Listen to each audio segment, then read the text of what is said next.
Training centre আছে সেই nursing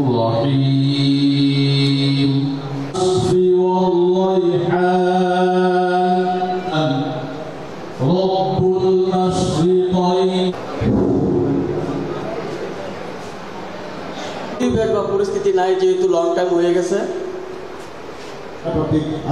অনুষ্ঠানে উপস্থিত হয়েছেন আমার আন্তরিক শুভেচ্ছা অভিনন্দন।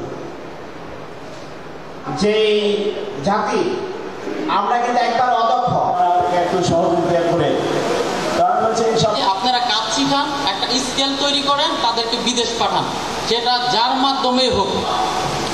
আজকে একটা ওয়ার্ল্ডার মিনিমাম বাইরে গেলে মোটামুটি একটা হ্যান্ডসাম স্যালারিতে চাকরি করে। যদি সে ওয়ার্ল্ডার ছাড়া অন্য কোনো ক্যাটাগরিতে যায়, ওই স্যালারিতে সে চাকরি করতে পারে না।